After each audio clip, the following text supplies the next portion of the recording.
All right, good morning, everybody. Two trades in today's video, but unfortunately coming out on the red side. I'm extremely tired. I am smoked. I'm currently on the overnights at the day job, so we're gonna get into it. Make it a quick video. Let's trade.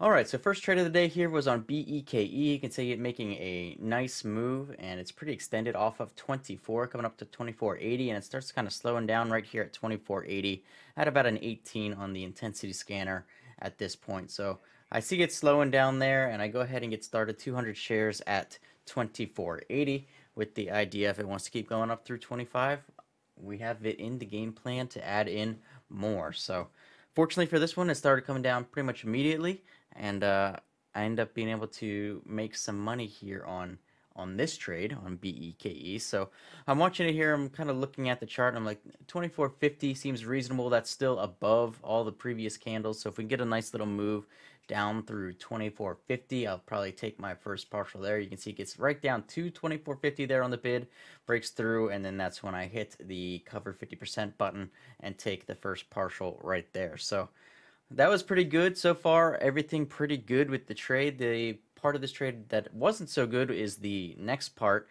because I'm watching it here and it's kind of hanging on 23.40, kind of hanging on 23.40, and I'm like, all right, if it looks like it might bounce here, a little fake break of the $0.50 was possible here. So I watch it and it kind of breaks down through 24.40 here in just a second, and I'm like, okay, if we break 24.40 here, we're probably good. So I'm watching the bid and the ask. It does break it, but then it just stalls and it gets right back above 24.40. So that's when I decide just to cover out another partial here, another 50% of my remaining shares. So I take another 50 shares there, and then it pretty much immediately moves down after that. So that was the bad part of this trade. It's hard to complain about a green trade, but that's where I wish I could have done better. Then I take the final off there at 24.40, and that's kind of where I wish the second partial would have been there, and then I could have left that final 50 shares for a fade if it wanted to do that, which it did end up doing throughout the rest of the day.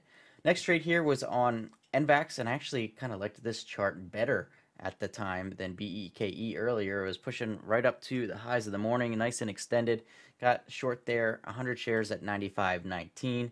I end up putting out 50 at 94.70, trying to get the first partial down there. Got a little bit spready at times here, and it kind of ended up bouncing right off of 94.17 several times and never got the fill there. So unfortunate not to be able to get that partial there, but once it starts consolidating for a while, it makes an ascending triangle, a pennant, whatever you want to call it. The appropriate play is no longer adding at this point, it's putting the stops in there at the highs. So I put the stop in there at 96.01, and I get taken out. A little bit of slippage there to 96.15, but taking the loss there to go slight red on the day. But stuck with the game plan, so that's the good thing about that trade. Stuck with the game plan, took the loss when I was supposed to, didn't get stubborn, and didn't, make the loss worse when not trading the plan appropriately. So that's going to do it for me today. I'm tired. I'm going to go to bed. I'll see you guys later.